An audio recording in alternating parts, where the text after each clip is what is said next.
그레이스교에서 진행하는 기독교 고전 매일 읽기 프로젝트 성 어거스틴의 고백록 제3권 카르타고의 학생 시절과 만이교 8장 보편적인 하나님의 법.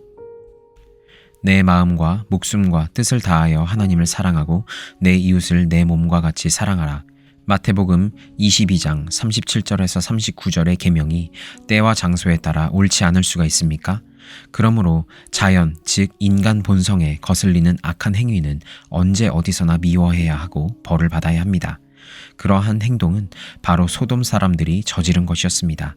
만일 온 백성이 모두 그런 행동을 똑같이 한다 할지라도 하나님의 법에 의하여 같은 범죄로 심판을 받아야 합니다.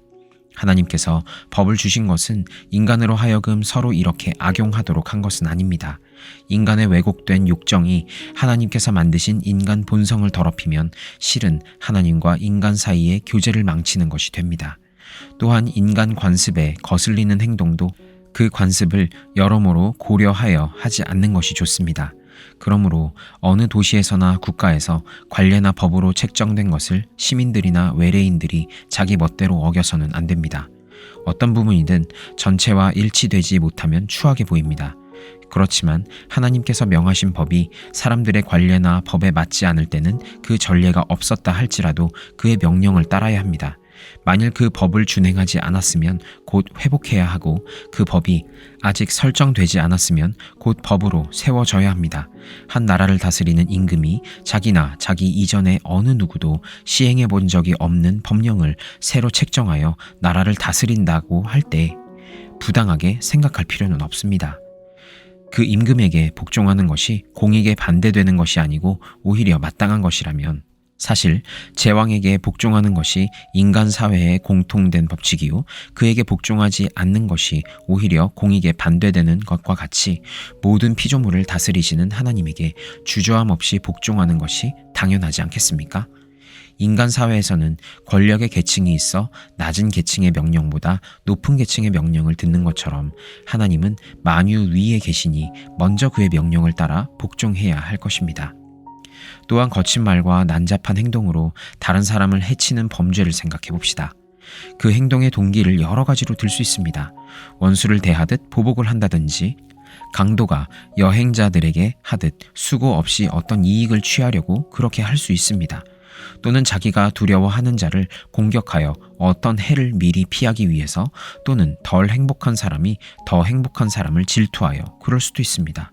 아니면 성공한 사람이 누군가 자기와 동등하게 될 것을 두려워하거나 싫어서 또는 칼싸움을 구경할 때 다른 사람의 고통을 즐기든지 그렇지 않으면 다른 사람을 비웃고 조롱하는 마음에서 그럴 수도 있습니다. 이런 것은 육신의 정욕과 안목의 욕심과 이생의 자랑에서 생겨난 인간 죄악의 주요한 형태로서 때로는 이 중에서 하나만, 때로는 둘, 때로는 전부 함께 동시에 나타나기도 합니다. 오 가장 높으시고 좋으신 하나님, 이리하여 인간은 10줄이 달린 현악기와 같은 당신의 십계명, 즉 셋과 일곱을 위반하며 살고 있습니다. 그러나 아무리 우리 인간이 당신을 욕한다 해도 당신은 더럽혀질 수 없고 아무리 당신을 해치려 한다 해도 당신은 해를 받지 않으십니다. 그렇지만 당신은 그러한 일을 범한 자들을 벌하시니 그런 죄를 짓는 자 스스로가 해를 받도록 그들을 벌하십니다. 그러므로 그들이 당신에게 죄를 짓는 경우 실은 자기 자신들의 혼을 망치는 일을 범하는 것밖에 되지 않습니다. 따라서 죄를 짓는 것은 스스로를 속이는 것으로서 당신이 만드시고 제정하신 본성을 왜곡하거나 나빠지게 하는 것이고 좋게 사용하라고 주신 것을 함부로 하여 잘못 사용하는 것이며 금지된 것을 바라고 본성에 어긋나는 짓을 좋아하는 것이 됩니다. 이런 사람들은 말과 마음으로 당신을 향해 성을 내고 쓸데없이 반항하는 죄를 짓는 자들입니다. 또한 그들은 인간 사회의 한계선을 대담하게 뛰어넘어 자기들 기분에 따라 서로 다른 파당을 지어 공모하기를 즐깁니다. 인간이 생명의 원천이시며 참으로 유일하신 우주의 창조자와 통치자이신 당신을 버리게 될 때 이런 일들을 하게 됩니다. 또한 사람이 스스로의 교만으로 인해 부분을 전체인 양 헛되이 사랑할 때 이런 일을 하게 됩니다. 그러므로 우리는 겸손과 경건한 마음으로 당신에게 돌아가야 합니다.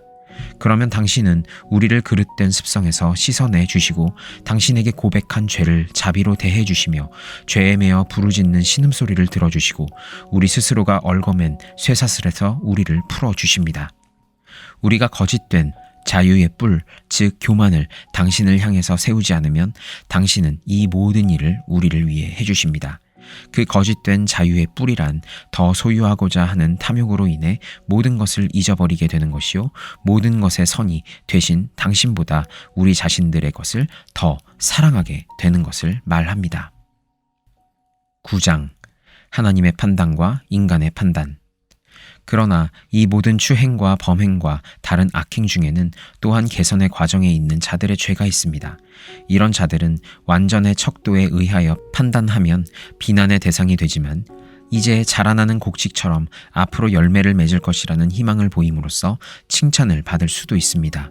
또한 어떤 행동은 추행과 범행처럼 보여도 우리 주 하나님이신 당신이나 사회의 관습을 거역하는 것이 되지 않으므로 죄가 되지 않은 경우가 있습니다. 예를 들면 어려운 때를 대비해서 사람들이 필요한 것들을 모아 쌓아둘 수가 있습니다.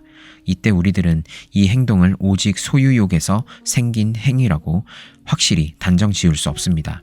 또한 개선을 목적으로 법정에서 어느 행동을 벌했을 때에도 그것이 개인에게 해를 끼치려는 욕구에서 그랬다고 판단할 수는 없습니다. 그러므로 인간들 앞에서는 비난을 받아야 할 행동도 당신의 증거로 칭찬을 받을 수 있고 사람들로부터 칭찬을 받는 사람들도 당신 앞에서는 저주를 받을 수 있습니다. 왜냐하면 겉으로 나타난 행동과 행동하는 자의 심정, 그리고 알 수 없는 그때의 상황이 서로 다르기 때문입니다.